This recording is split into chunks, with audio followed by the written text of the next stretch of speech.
Thought of the day. Remember them that are in bonds, as bound with them, and them that suffer adversity, as being yourselves also in the body.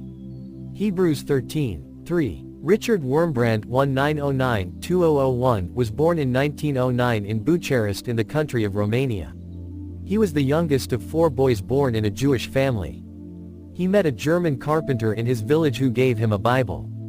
The carpenter and his wife had been praying earnestly that God would bring a Jew to his village, because the carpenter wanted to bring a Jew to Christ, because Jesus was a Jew.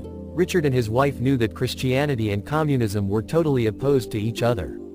They knew that a true follower of Christ cannot compromise. So they created an underground church movement to preach the pure gospel of Christ and to reach out to the unsaved people of Romania, and secondly to reach out secretly to the Russian soldiers. They secretly printed thousands of Bibles and Christian literature and distributed it to the Russian soldiers.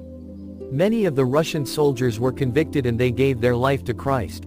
Wurmbrand was first arrested in 1948, released in 1956 and then imprisoned again between 1959 and 1964.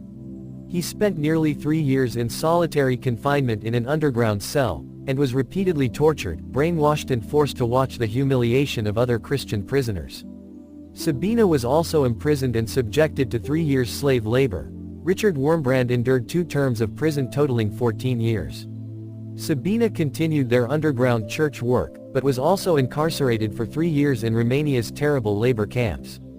Wurmbrand became so ill in prison that he was put into what was called the dying room, where guards sent prisoners who were expected to live no longer than a few days.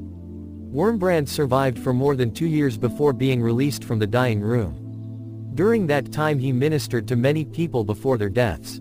Finally, in 1965, friends ransomed the now freed Wurmbrand family from Romania. The communists were selling prisoners to the West, most for about $2,000. The price on the Wurmbrand's heads? $10,000. On a cold Christmas Eve, Sabina, Richard, and their surviving son Michael arrived at the airport in Oslo, Norway. A few faithful friends met the freed family. Out of these experiences, the Wurmbrands in 1967 founded a ministry called Jesus to the Communist World, which would spread worldwide and come to be known as the Voice of the Martyrs. Have a blessed day.